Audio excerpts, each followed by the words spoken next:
Donc, rebonjour, je vais commencer la séance par un petit rappel, ce qu'on a vu l'autre fois sur la notion de stationnarité. Je vais entamer le dernier chapitre qui concerne la modélisation de la composante aléatoire. Mais avant de commencer, est-ce que vous avez des questions?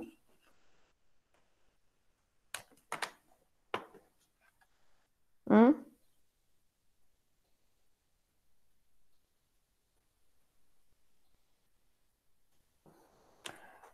Donc, je vais partager avec vous mon écran. OK.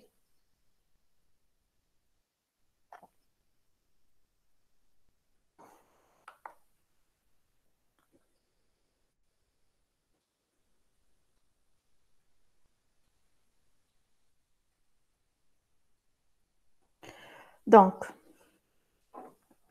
au niveau de la première partie de ce cours, c'est-à-dire le chapitre 1 et le chapitre 2, ça correspond à une analyse graphique et statistique d'une série temporelle. Donc, à travers la représentation graphique ou à travers le chronogramme, vous pouvez tirer des conclusions concernant les trois composantes. C'est-à-dire, si la série temporelle, elle présente une tendance, donc vous pouvez remarquer qu'il y a une évolution à long terme au niveau de la série, que ce soit évolution à la hausse ou à la baisse. De même, si vous avez un comportement régulier, c'est-à-dire des fluctuations qui se répètent de la même manière d'une période à une autre, ça correspond à la composante saisonnière et il y a la composante aléatoire.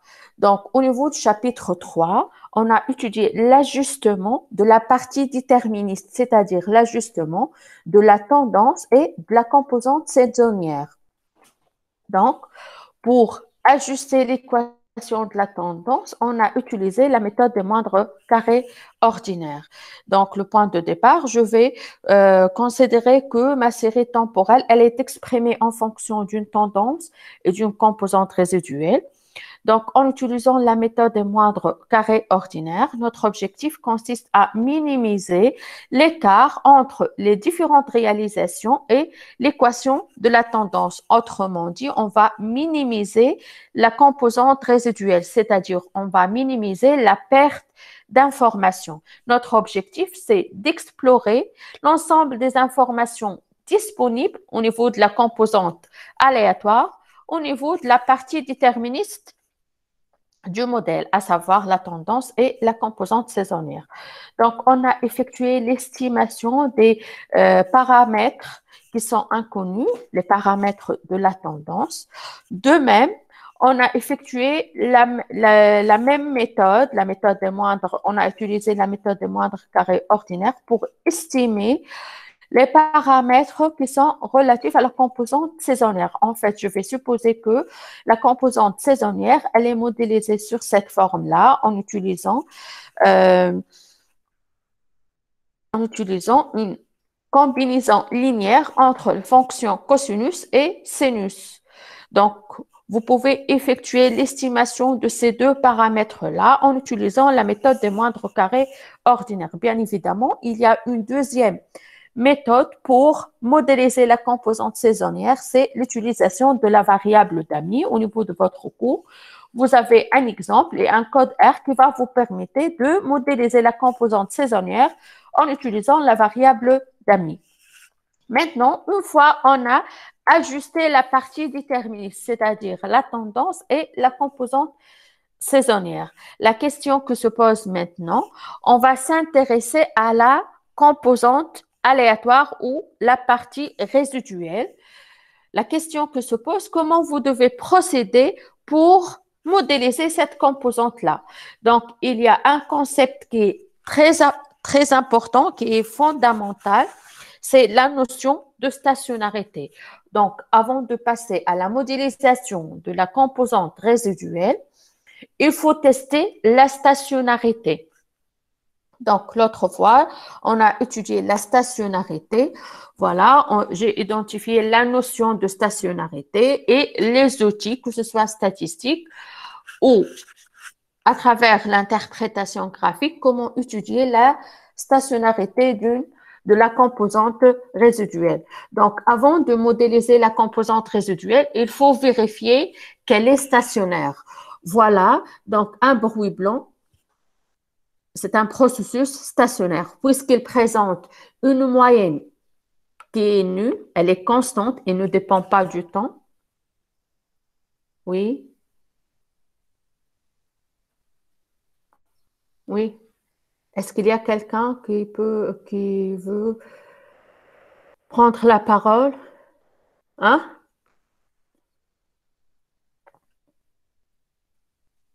Non?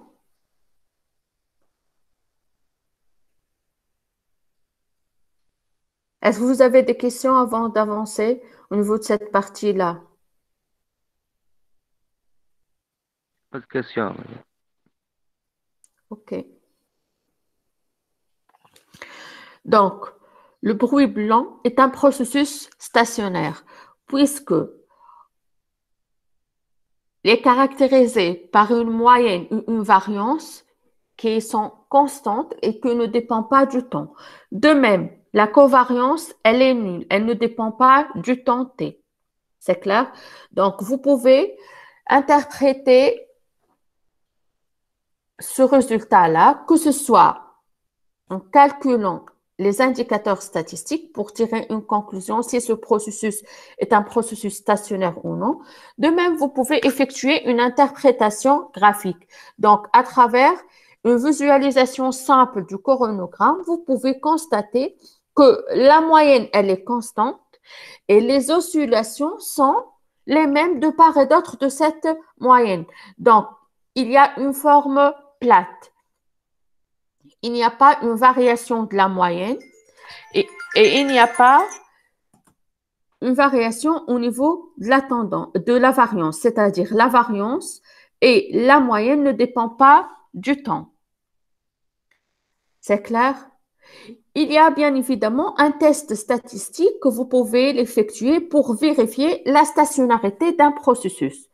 Par contre, cet exemple-là, ça constitue une marche aléatoire. Donc, xt égale xt moins 1 plus epsilon t. Donc, il s'agit bien d'une marche aléatoire. Pour tirer une conclusion, si cette marche aléatoire elle correspond à un processus stationnaire ou non, il y a deux méthodes. Que ce soit, vous pouvez l'interpréter graphiquement, la stationnarité, ou vous pouvez calculer les indicateurs statistiques. Maintenant, je vais prendre ces deux exemples, ces deux processus-là. D'après vous, est-ce que ces deux processus sont stationnaires ou non? Et vous devez justifier votre réponse.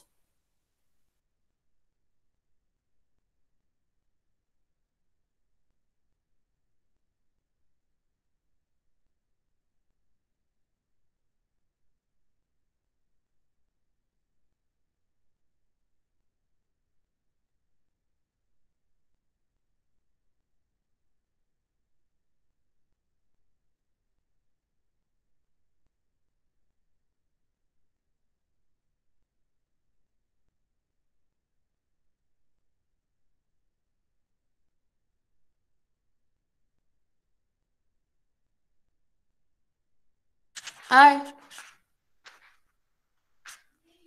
ces deux processus, est-ce qu'ils sont stationnaires ou non? Et vous devez justifier votre réponse. On a vu ça l'autre fois, hein.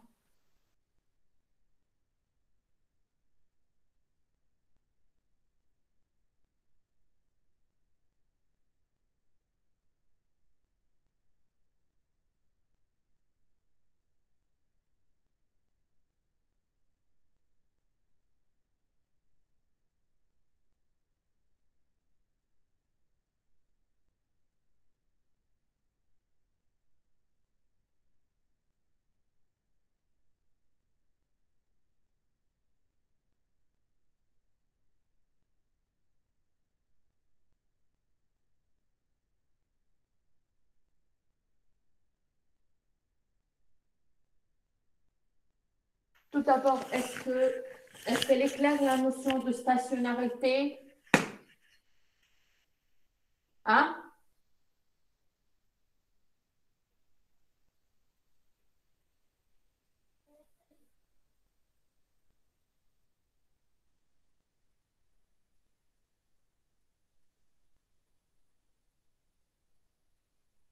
Ah, vous êtes là?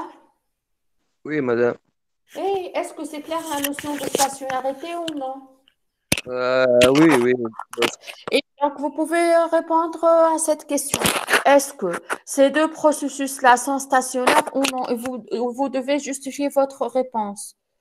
Donc, le premier, ça correspond à un processus à tendance déterministe. Donc, comme vous pouvez remarquer, la moyenne, elle n'est pas constante en fonction du temps. Donc, une fois on avance au niveau du temps, il y a cet avancement, il va affecter la tendance. Non? Donc, en calculant l'espérance de ce processus-là, vous devez trouver que celui-là, il dépend du temps t. Donc, il n'est pas stationnaire. Le premier processus, le processus à tendance déterministe. Pour le deuxième processus, vous pouvez remarquer que la moyenne, elle est constante en Donc, elle est fonction. stationnaire.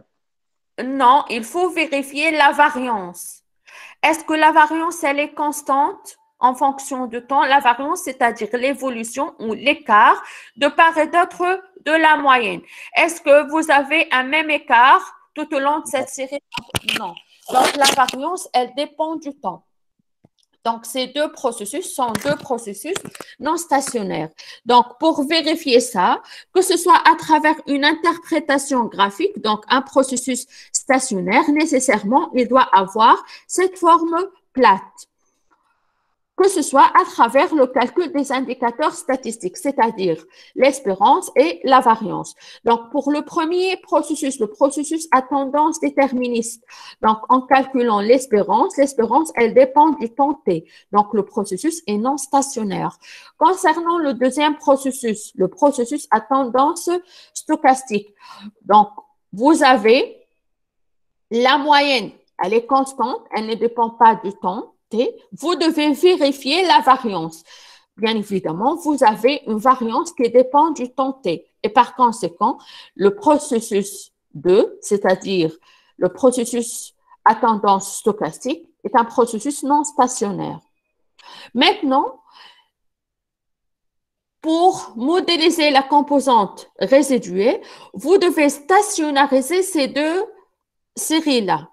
Donc, l'autre fois, on a expliqué les deux méthodes que vous pouvez utiliser pour stationnariser votre série temporelle.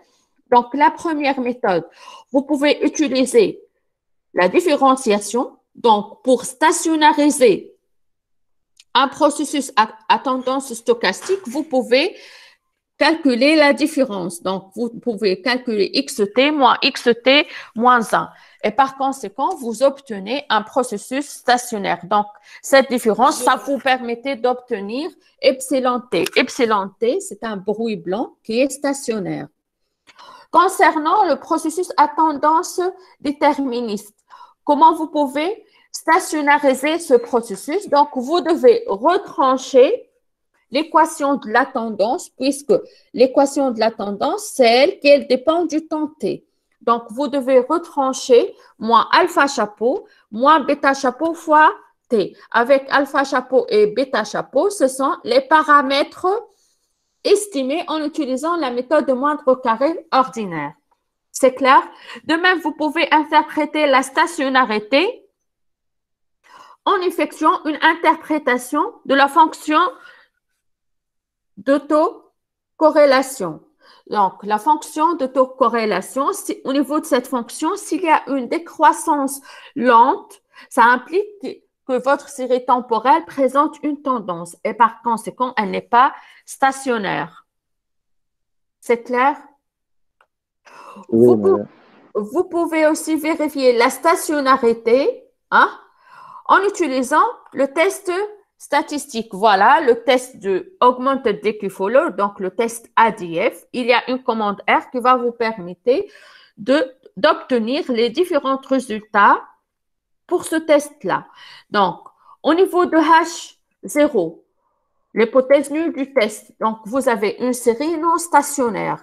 Dans le cas où phi moins 1 égale à 0, c'est-à-dire phi moins 1 égale à 0, phi égale à 1.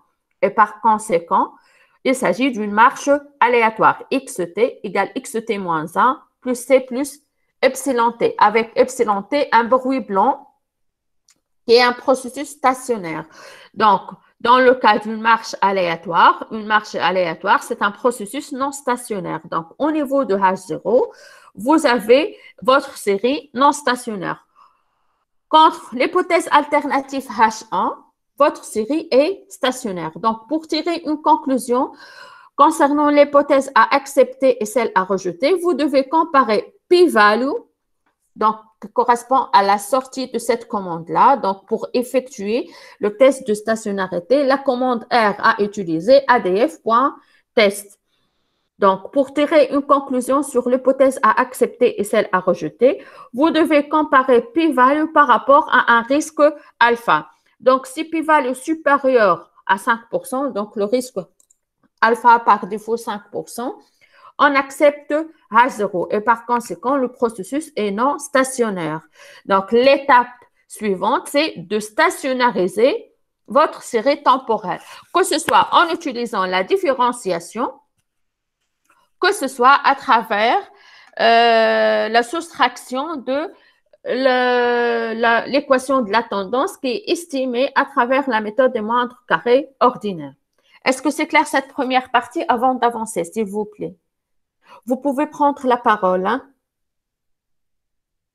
Madame, Oui, نحفظهم les équations avoكم اللي كنتوا ورينا فيهم c'est-à-dire, أنهم les équations حازم. اللي كنا نشوفوا فيهم تو وفي بتاع اكس تي موان اكس تي موان زان ايكال لا, ça sert à quoi باش تحفظهم؟ Ça correspond à une marche aléatoire celle-là lorsque phi égale à 1. Non. واضح هاي.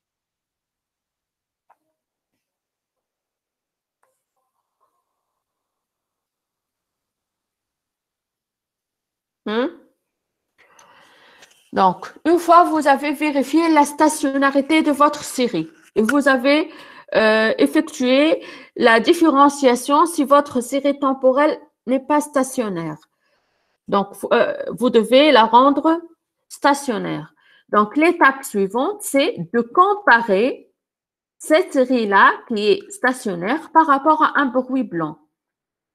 Donc, si votre série, votre composante résiduelle, bien évidemment, on s'intéresse à la composante résiduelle. Si votre composante résiduelle, elle ressemble à un bruit blanc, c'est-à-dire un bruit blanc, il ne contient pas des informations qui sont perdues. Donc, il n'a rien à modéliser au niveau de cette partie résiduelle. La deuxième proposition, si votre composante résiduelle qui est standardisée est différente d'un bruit blanc, c'est-à-dire il y a encore des informations qui sont pertinentes et qui persistent au niveau de cette composante résiduelle. Donc, vous allez la modéliser en utilisant un modèle ARMA. C'est la dernière partie de ce module, la modélisation de la composante résiduelle en utilisant un modèle ARMA. Donc, avant du passage à la modélisation de la composante résiduelle, une fois on a vérifié la stationnarité, vous devez tester si votre partie résiduelle qui est standardisée, est-ce qu'elle ressemble à un bruit blanc ou non? C'est-à-dire un bruit blanc. Vous avez les coefficients d'autocorrélation qui sont nuls. Donc, un bruit blanc, il n'y a pas une autocorrélation entre les observations successives. Donc, vous avez des coefficients d'autocorrélation qui sont nuls. Ça correspond à H0. Donc, pour effectuer ce test, il s'agit d'un test de Box-Pierce. Donc, ce test va vous permettre de tirer une conclusion si votre série temporelle, elle ressemble à un bruit blanc ou non. Donc, au niveau de H0, vous avez le coefficient d'autocorrélation sont nuls. Et par conséquent, si vous acceptez H0, vous pouvez dire que la partie résiduelle que vous disposez, qui est stationnarisée, elle ressemble à un bruit blanc et par conséquent, il n'a rien à modéliser. Par contre, si vous acceptez H1, donc au niveau de l'hypothèse alternative, il y a au moins un coefficient d'autocorrélation qui est différent de 0. C'est-à-dire, il y a encore une information et qui est pertinente qui se trouve au niveau de la composante résiduelle. Donc, il faut tenir de cette informations pour modéliser la partie résiduelle en utilisant bien évidemment les modèles ARMA que je vais l'expliquer par la suite. Est-ce que c'est clair? Donc, pour tirer une conclusion, vous devez comparer p-value par rapport à un niveau de risque alpha. Et vous pouvez tirer une conclusion sur l'hypothèse à accepter et celle à rejeter. Donc, voilà la commande R qui va vous permettre d'effectuer ce test-là, box.test. Donc, en comparant p-value par rapport à alpha, vous pouvez tirer une conclusion. Si votre série ou votre composante résiduelle, elle ressemble à un bruit blanc ou non. C'est clair? Hein? Est-ce que c'est clair? Si vous avez des questions, vous pouvez prendre la parole avant d'avancer à la dernière partie qui correspond à la modélisation de la composante résiduelle en utilisant le modèle ARMA.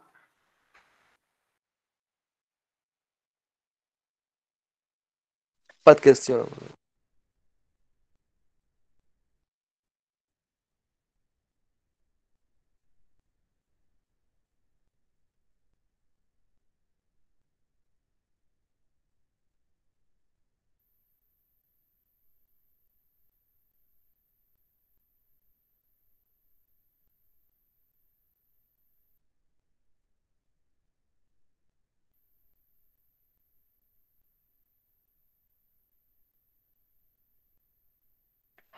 Donc, je vais passer à la dernière partie de ce cours, c'est le modèle ARMA. Voilà. Donc, il y a 3 scénarios qui se présentent. Voilà, le premier scénario, le résultat de l'ajustement, ça vous permettait d'obtenir une composante résiduelle qui ressemble à un bruit blanc. Donc, vous pouvez distinguer ça, que ce soit à travers une interprétation du coronogramme ou du corrélogramme, l'ACF.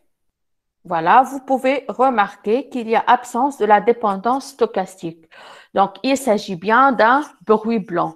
Dans ce cas-là, il n'a rien à modéliser. Donc, il n'y a pas une information utile que vous pouvez tenir compte de cette information au niveau de la modélisation de cette composante résiduelle.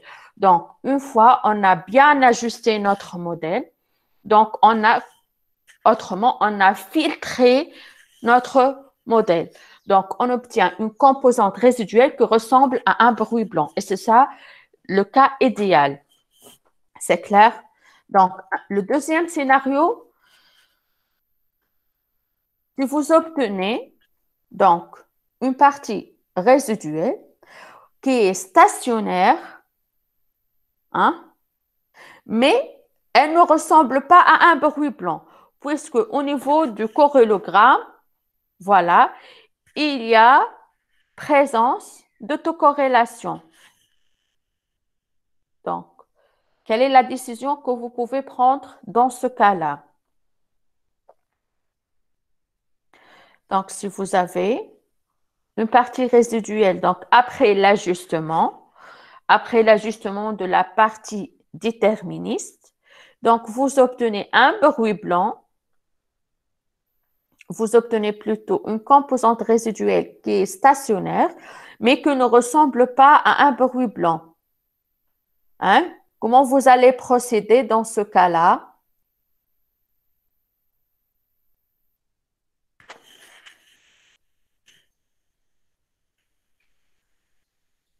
Hein?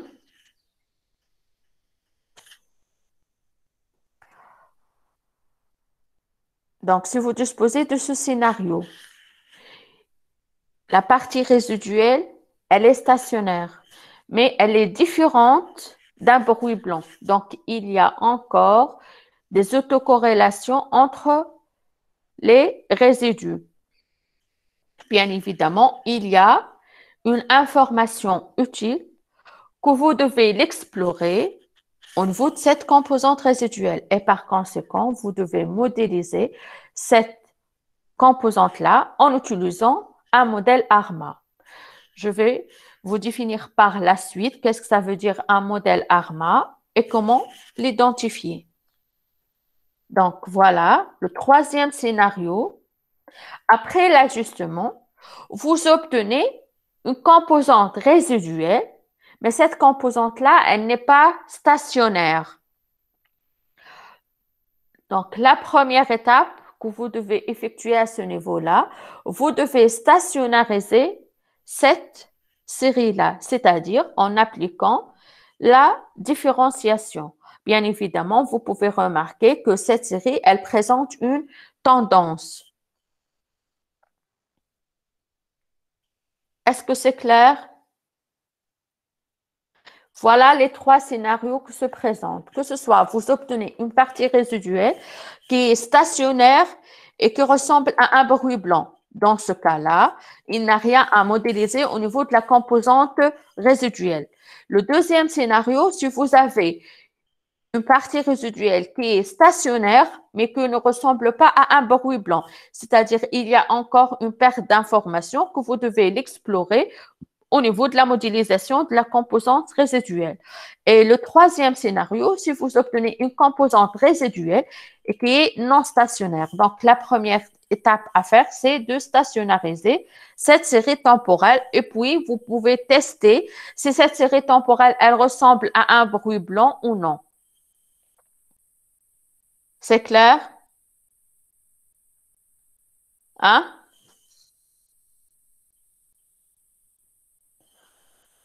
Est-ce que Oui, c'est c'est clair. clair? Avant de passer à la modélisation en utilisant le modèle ARMA. Voilà. Donc, après la stationnarisation, hein, donc en appliquant la différenciation, vous devez transformer cette composante-là en un processus stationnaire, c'est-à-dire avec une moyenne constante, une variation constante, c'est-à-dire la variance, elle ne dépend pas du temps t. Voilà un diagramme qui va vous permettre d'expliquer les différentes étapes à faire pour bien étudier une série temporelle. Donc voilà, la première étape, donc à travers une analyse graphique de l'ACF, vous pouvez tirer une conclusion si vous pouvez ajuster votre série temporelle ou non. C'est-à-dire si votre série temporelle présente une partie déterministe ou non.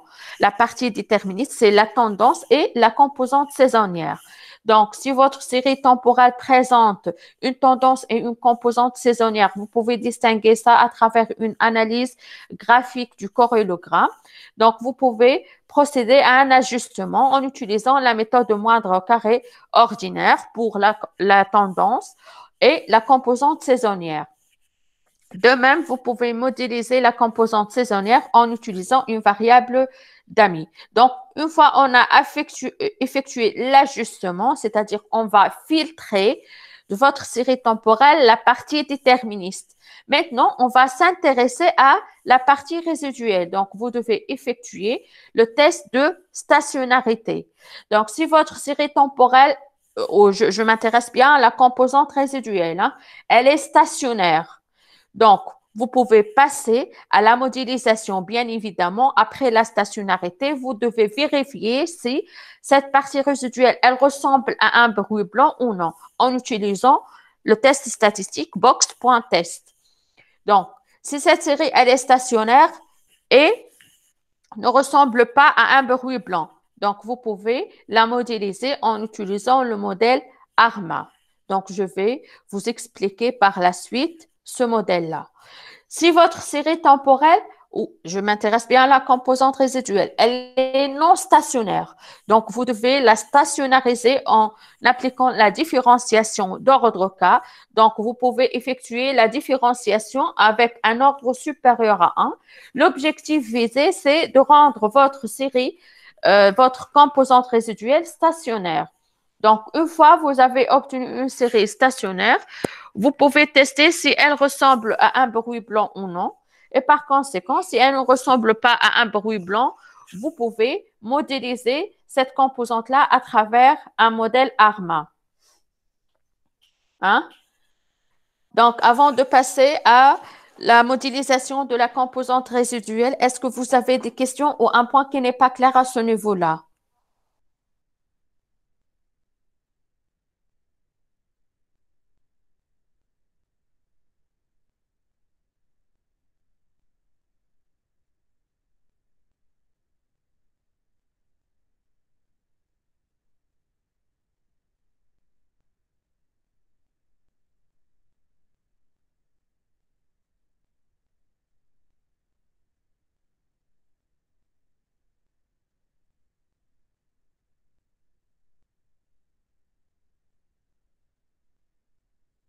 Ijma'a, vous êtes là? Hmm? Est-ce que vous avez des questions?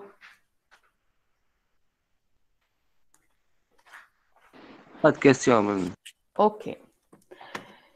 Donc, voilà.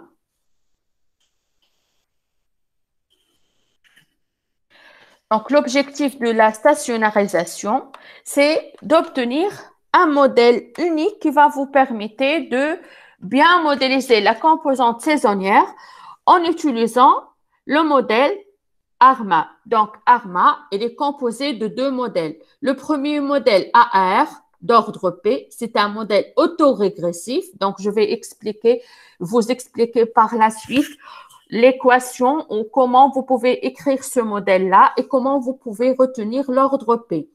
La deuxième partie de ce modèle, MA, moyenne mobile d'ordre Q. Donc, ARMA, ça correspond à deux modèles. Le premier modèle, AR, c'est un modèle autorégressif d'ordre P. La deuxième, c'est un modèle de moyenne mobile d'ordre Q. Donc, je vais vous expliquer le premier modèle, le modèle autorégressif, donc AR d'ordre P. Donc, on dit que X de T est un processus autorégressif d'ordre P, c'est-à-dire vous pouvez expliquer XT en fonction de ses valeurs précédentes, XT moins I. C'est clair? Donc, un modèle autorégressif, ça correspond à expliquer XT en fonction des réalisations précédentes, xt moins 1, xt moins 2, ainsi de suite. Donc, l'ordre à retenir, ça correspond à l'ordre P. Donc, le nombre des variables à introduire au niveau de la modélisation de xt, ça correspond à P. Donc, P, variable que vous pouvez l'introduire pour bien modéliser votre processus en utilisant un processus autorégressif d'ordre P. La question qui se pose maintenant, comment déterminer cet ordre? Bien évidemment, epsilon t, ça correspond à un bruit blanc avec une espérance nulle et une variance égale sigma carré. Donc, un modèle autorégressif, c'est un modèle qui va vous permettre d'exprimer xt en fonction de xt moins i. Donc, avec le nombre de variables à retenir, ça correspond à P. Maintenant, la question qui se pose, comment déterminer l'ordre P? Donc, on va se baser sur la fonction d'autocorrélation partielle pour déterminer l'ordre P à retenir au niveau du modèle autorégressif. Donc, voilà, je vais vous définir l'équation, la fonction d'autocorrélation partielle. Donc, la fonction d'autocorrélation, ça correspond à déterminer l'autocorrélation entre deux observations successives. Maintenant, l'autocorrélation partielle, elle permet d'exprimer l'autocorrélation ou la corrélation entre deux données avec un espace de temps bien déterminé. C'est-à-dire, si vous êtes demandé de calculer l'autocorrélation entre xt et xt plus 1 ou xt plus 2. C'est clair? Mais au niveau de la fonction d'autocorrélation partielle, vous devez éliminer les données intermédiaires. Donc, je vais prendre un exemple. Supposons que vous disposez d'un modèle autorégressif d'ordre 2, c'est-à-dire d'ordre 2, il y a deux variables à inclure au niveau de l'explication de xt. Donc, xt égale alpha 0 plus alpha 1 xt moins 1 plus alpha 2 xt moins 2. Donc, l'ordre 2, vous devez retenir deux variables au niveau de la modélisation de votre série temporelle xt plus at. Donc, voilà pour déterminer la fonction d'autocorrélation partielle. Si vous êtes demandé de déterminer l'autocorrélation entre xt plus 1 et xt. Donc, je vais supposer que xt plus 1, elle dépend de xt et de xt moins 1. Donc, la fonction d'autocorrélation partielle, ça vous permettait de calculer l'autocorrélation entre xt et xt plus 1 en éliminant les données intermédiaires, c'est-à-dire en éliminant le xt-1. Donc, je vais voir les réalisations qui se situent entre xt et xt plus 1. Donc, il s'agit bien évidemment d'une seule composante, c'est celle-là, alpha 1, xt. Donc, l'autocorrélation partielle, ça correspond à alpha 1. Donc, je vais éliminer, voilà, l'effet des données intermédiaires. Voilà, il y a des données intermédiaires, c'est celle-là. Donc, je vais l'éliminer. Je vais me concentrer sur l'autocorrélation entre xt plus 1 et xt seulement. Ça correspond à alpha 1. Donc, je vais prendre un autre exemple. Supposons que xt plus 2, il est exprimé en fonction de xt plus 1 et xt.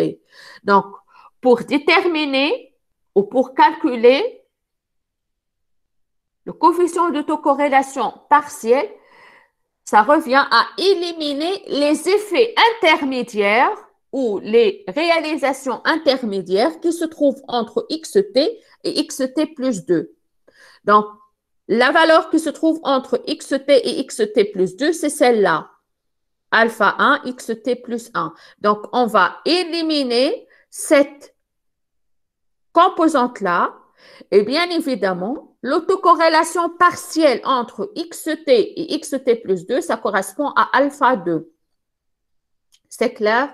Donc, la fonction d'autocorrélation partielle, elle permet de mesurer l'autocorrélation entre deux réalisations en éliminant les effets des composantes ou des données intermédiaires. Donc, à ce niveau-là, le dernier exemple, si vous avez xt plus 3 égale alpha 0 plus alpha 1 xt plus 2 plus alpha 2 xt plus 1 plus AT. Donc, notre objectif, c'est de calculer l'autocorrélation partielle entre xt plus 3 et xt. Bien évidemment, en éliminant les effets des données intermédiaires. Donc, entre xt et xt plus 3, il existe xt plus 1, xt plus 2. On va éliminer ces deux composantes-là. Maintenant, la question que se pose, est-ce qu'il y a une autocorrélation ou un paramètre qui est lié à xt dans cet exemple? Non. C'est pour cela, vous avez un terme d'autocorrélation partielle qui est nul. Est-ce que c'est clair la définition de la fonction d'autocorrélation partielle? Donc, l'objectif visé par l'identification de cette fonction d'autocorrélation partielle, c'est de déterminer l'ordre P à retenir au niveau du processus autorégressif. En fait, l'ordre P à retenir, vous devez retenir P qui permet d'annuler la fonction d'autocorrélation partielle. Donc, à ce niveau-là, vous avez une fonction d'autocorrélation partielle n est nulle avec un ordre P égal à 3. Donc, pour modéliser cette série temporelle xt en fonction de xt moins i, l'ordre à retenir, c'est 3. Donc, l'ordre à retenir au niveau d'un modèle autorégressif, l'ordre P qui va vous permettre d'annuler la fonction d'autocorrélation partielle. Donc, vous pouvez distinguer ça graphiquement. Donc, je vais prendre un exemple. Voilà. Donc, j'ai simulé un processus autorégressif d'ordre 1. Voilà ce processus-là. Donc, la question maintenant, examiner les fonctions d'autocorrélation et d'autocorrélation partielle. Donc, voilà, au niveau de la fonction d'autocorrélation, qu'est-ce que vous pouvez remarquer?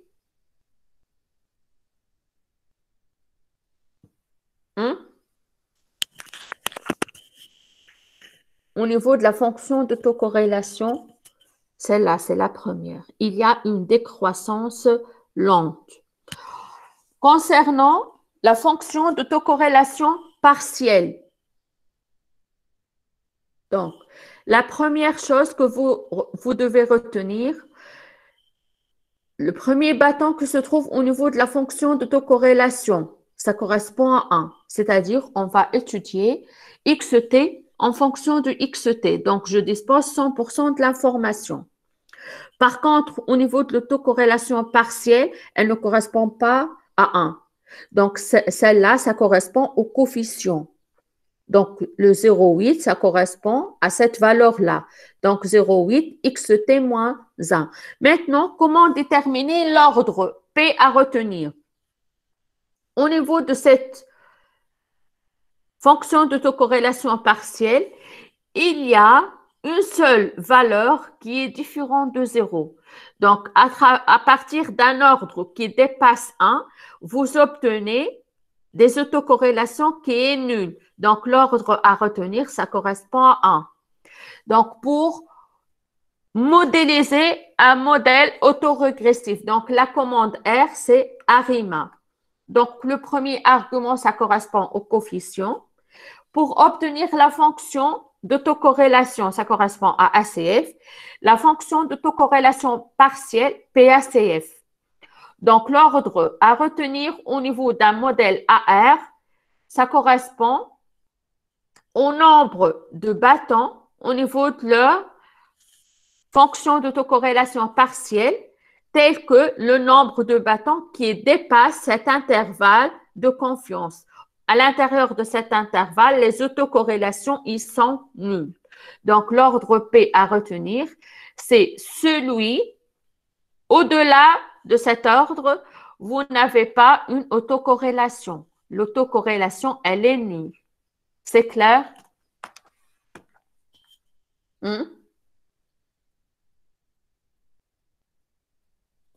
Est-ce que c'est clair? Vous pouvez prendre la parole hein, si vous avez des questions.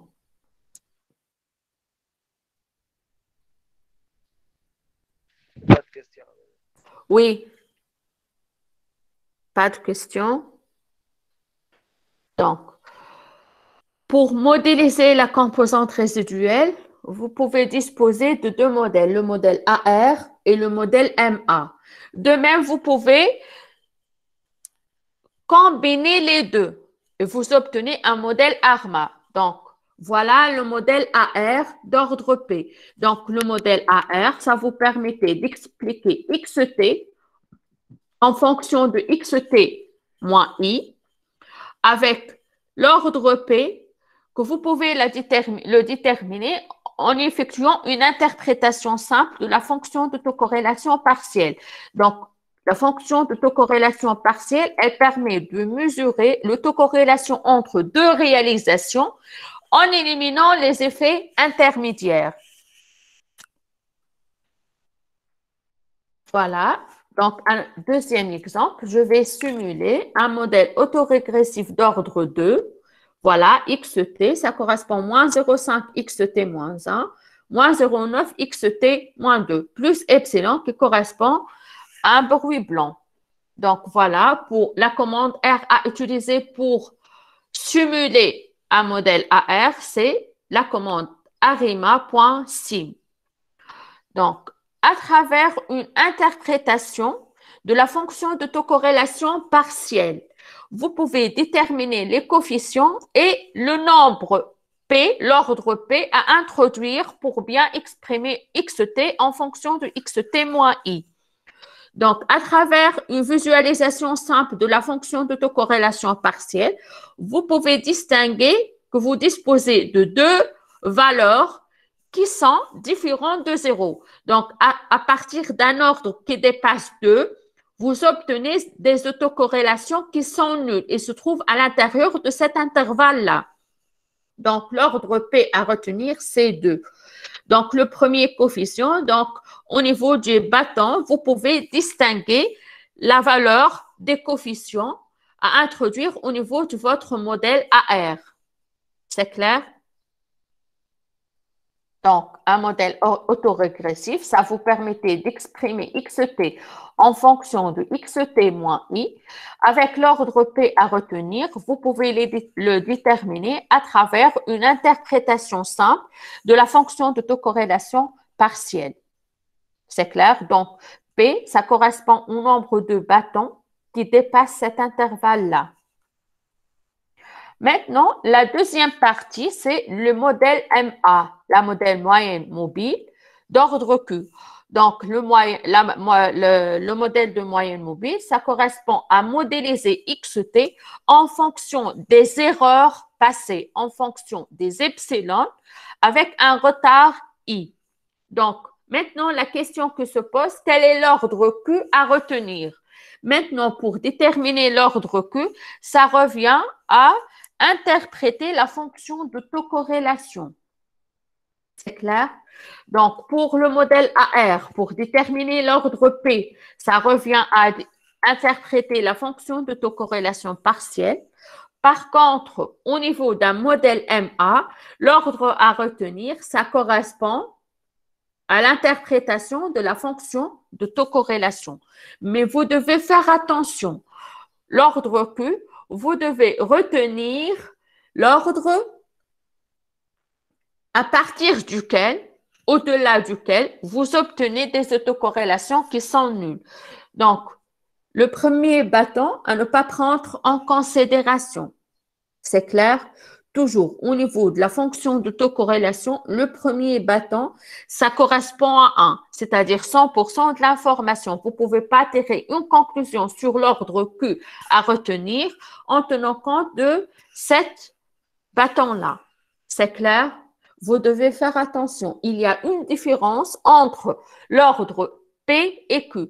Donc, pour déterminer l'ordre P du modèle autorégressif, vous devez déterminer le nombre de bâtons qui dépasse cet intervalle au niveau de la fonction d'autocorrélation partielle.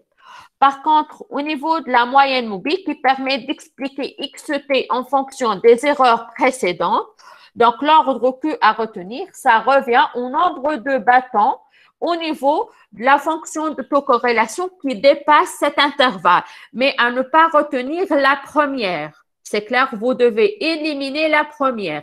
Donc, à travers une interprétation simple, vous pouvez distinguer qu'il y a un seul bâton qui dépasse cet intervalle. Et par conséquent, l'ordre à retenir au niveau de la modélisation de ce processus-là en utilisant un modèle à moyenne mobile, c'est l'ordre 1. C'est clair, vous devez faire attention. Au niveau de l'ordre Q, de la moyenne mobile, vous ne devez pas retenir le premier cas. C'est clair? C'est clair la remarque? Hein? C'est clair, oui. D'accord. Maintenant, je vais prendre un deuxième exemple. Donc, je vais simuler un processus qui suit une moyenne mobile d'ordre 3. Donc, de la même manière, pour interpréter l'ordre Q à retenir, donc un modèle de moyenne mobile, ça revient à exprimer xt en fonction des erreurs précédentes. C'est clair? Donc, xt en fonction de epsilon t moins i. Maintenant, l'ordre Q à retenir, pour tirer une conclusion sur la valeur de Q, vous devez interpréter la fonction d'autocorrélation et à ne pas retenir la première valeur. Ça correspond à 1. Donc, combien de bâtons au niveau de cette fonction d'autocorrélation partielle qui dépasse l'intervalle de confiance? Combien de bâtons qui dépassent l'intervalle de confiance? Bien évidemment, à ne pas inclure la première.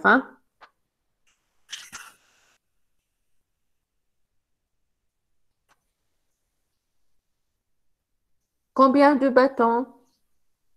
Quel est l'ordre Q à retenir dans cette équation?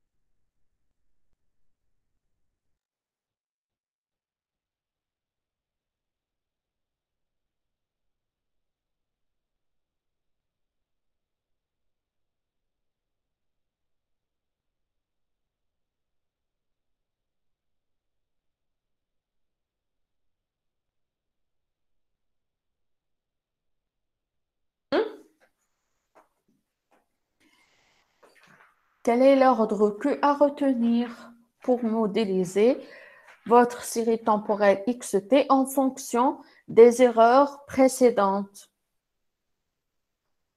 Donc, l'ordre Q à retenir, ça revient au nombre du bâton qui dépasse cet intervalle-là, mais vous devez faire attention à ne pas retenir la première. Donc, ça correspond à 3, puisque vous avez, voilà, ces 3 bâtons qui dépassent l'intervalle de confiance. Donc, au-delà de l'ordre 3, vous avez tous les bâtons se trouvent à l'intérieur de cet intervalle-là. Et par conséquent, vous avez des autocorrélations qui sont nulles. Donc, l'ordre à retenir pour le processus XT qui est modélisé à travers un modèle MA, c'est l'ordre 3. Voilà, maintenant, vous pouvez combiner les deux processus, AR et MA. Donc, AR, c'est le modèle autorégressif d'ordre P. Ce P, vous pouvez la déterminer en utilisant l'interprétation de la fonction d'autocorrélation partielle. Donc, l'ordre à retenir, c'est celui au-delà de cet ordre-là, vous pouvez obtenir une fonction d'autocorrélation partielle qui est égale à 0. La deuxième composante, c'est MA, le modèle à moyenne mobile d'ordre Q. Et l'ordre Q à retenir, ça correspond, vous pouvez déterminer l'ordre Q à travers une interprétation simple de la fonction d'autocorrélation. Mais vous devez prendre en considération que la première valeur à éliminer. Donc, l'ordre Q, c'est l'ordre au-delà duquel vous obtenez des autocorrélations qui sont nulles. Voilà, modèle ARMA. C'est une combinaison entre les deux. Donc, vous devez exprimer XT en fonction de XT moins I et exprimer XT en fonction des erreurs précédentes. C'est clair? Voilà un tableau récapitulatif. Comment déterminer l'ordre P et Q. Donc, pour déterminer l'ordre P, donc vous devez se baser sur la fonction d'autocorrélation partielle. Pour déterminer l'ordre Q, vous devez se baser à la fonction d'autocorrélation. Et l'ordre P et Q à retenir, ça correspond à la valeur maximale de P et de Q. De même, vous pouvez comparer entre deux modèles ARMA en utilisant les critères AIC et BIC.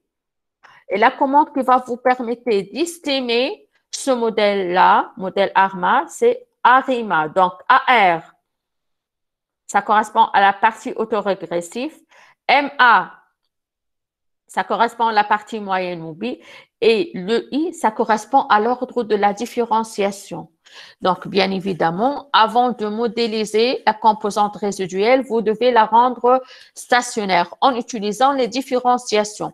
Si vous effectuez une différenciation d'ordre 1, donc I égale à 1. Si vous effectuez une différenciation d'ordre 2 pour rendre votre composante stationnaire, donc I égale à 2. Donc, le terme I, ça correspond au nombre de différenciations. Si vous obtenez une série stationnaire sans effectuer la différenciation, donc l'ordre I, ça correspond à 0. C'est clair? Donc, pour comparer deux modèles, vous pouvez utiliser le critère AIC. Le meilleur modèle, ça correspond à AIC, la plus petite. Est-ce que c'est clair?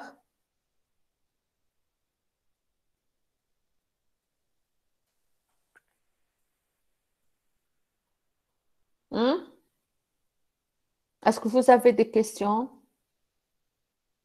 sur cette partie-là? Comment modéliser la composante résiduelle?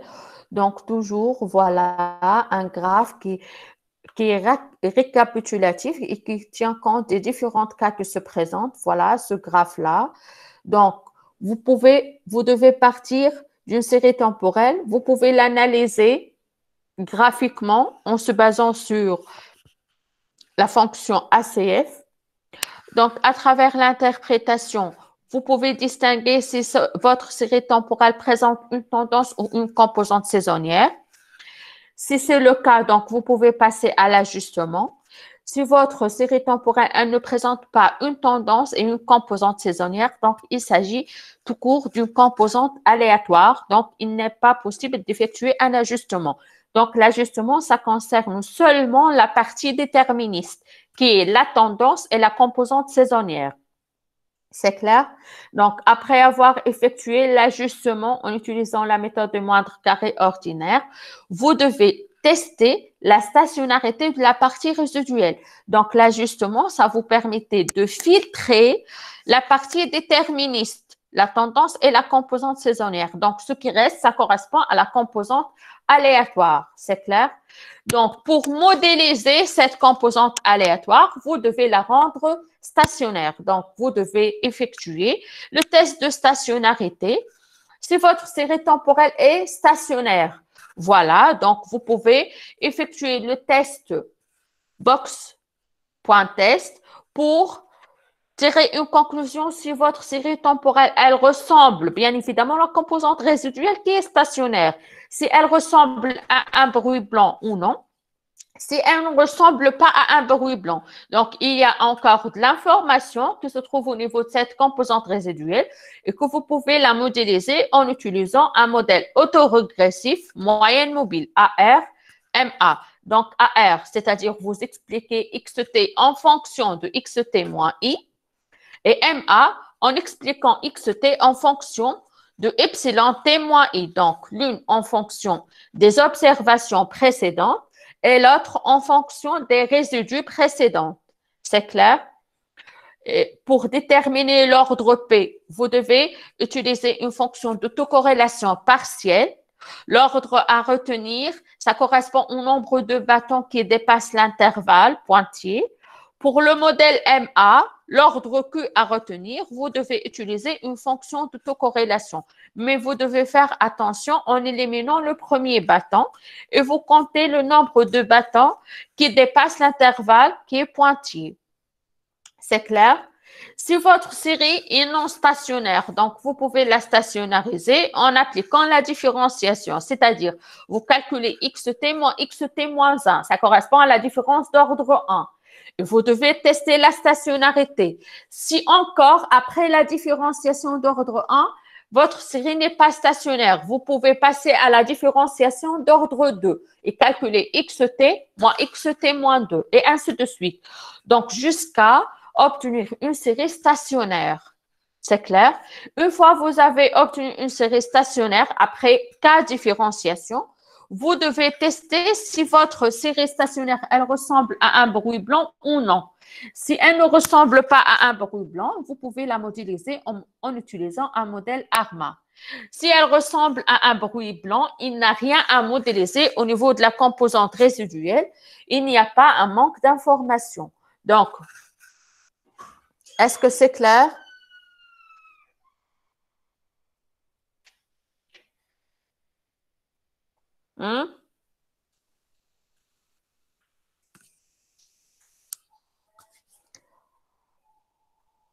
OK.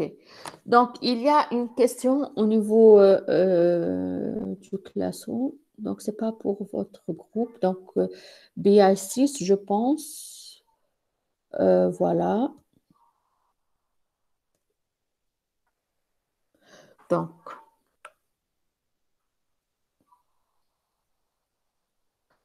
au niveau des enregistrements, si je me rappelle bien, voilà, oui. Donc, un étudiant, il a posé cette question. Voilà, pourquoi on a utilisé MC moins C5, 6 plus MS. Donc, au niveau de la modélisation de la composante saisonnière. Donc, au niveau du chapitre 3. Et il y a une autre question. Est-ce que la saisonnalité, elle est toujours modélisée sous une forme de cosinus ou sinus? Donc, il y a deux manières pour modéliser la composante saisonnière. La première, que ce soit en utilisant une variable d'amis. La deuxième méthode, à travers une combinaison linéaire entre les fonctions cosinus et sinus. Maintenant, voilà la question. Je vais vous expliquer. L'autre fois, au niveau du TP3, donc lorsqu'on a modélisé la composante saisonnière, donc ça correspond à une somme de fonctions cosinus et sinus. Bien évidemment, on a éliminé ces composantes-là, c'est-à-dire moins C, 4, 6, puisqu'il s'agit d'une matrice 6 lignes et 6 colonnes. Donc, puisque au niveau de la composante saisonnière, vous avez au niveau de cette série temporelle, qui est une série mensuelle, un comportement qui se répète pour chaque mois. Donc, ça correspond, la longueur de cette série, 144 sur 12. Vous obtenez 12. Donc, ce 12-là va être réparti entre la fonction sinus et la fonction cosinus. 6, 6. Donc, la question que se pose, pourquoi j'ai éliminé ce coefficient-là, qui se trouve au niveau de la matrice, au niveau de la 4e ligne et la 16e colonne, au niveau de la fonction cosinus. Cet élément-là au niveau de la fonction sinus. Voilà la réponse. Donc, en effectuant une modélisation de la composante saisonnière, donc je vais supposer que la partie déterministe, elle est formée par une tendance qui est de la forme affine, plus une composante saisonnière qui est une combinaison linéaire entre les fonctions cosinus et sinus. Voilà le résultat de l'estimation. Donc, bien évidemment, comme vous pouvez remarquer, il y a des paramètres qui ne sont pas significatifs. Donc, les deux paramètres de la tendance, ils sont significatifs. Pour les paramètres de la composante saisonnière, il y a des paramètres qui ne sont pas significatifs au niveau de la fonction cosinus, de même au niveau de la fonction sinus. Notre objectif, c'est d'améliorer la qualité d'ajustement du modèle, c'est-à-dire on va supprimer les coefficients qui ne sont pas significatifs. Donc, réellement, moins C, 4, 6. Donc, au niveau de la fonction cosinus, voilà le quatrième, le paramètre numéro 4, il n'est pas significatif. Donc, le p-value, elle est supérieure au niveau de risque alpha. Donc, le paramètre est non significatif. Donc, pour améliorer la qualité d'ajustement du modèle, je vais supprimer ce paramètre-là. De même, au niveau de la fonction sinus, le coefficient numéro 3, voilà, il est non significatif. Donc, pour améliorer la qualité d'ajustement du modèle, je vais éliminer ce coefficient-là. C'est clair? Donc, en effectuant l'élimination de ces deux coefficients, comme vous pouvez remarquer ici, vous obtenez un modèle qui contient plus de paramètres qui sont significatifs et avec une qualité d'ajustement qui est meilleure à celui-là. Est-ce que c'est clair? Hein? Est-ce que c'est clair cette remarque? Oui, madame. D'accord. Donc, je vais faire l'appel maintenant. Ah, avant de passer à l'appel. Donc, au début de la semaine prochaine, je vais vous envoyer un travail à rendre. Donc, je vais vous accorder un délai, par exemple, d'une semaine ou 2 semaines. Donc, ce travail à rendre, ça correspond à une évaluation. Ça correspond à votre note du contrôle continu. Donc, je vais vous envoyer un email qui contient les différents détails pour ce travail-là. C'est clair? Donc, maintenant, je vais faire l'appel. TP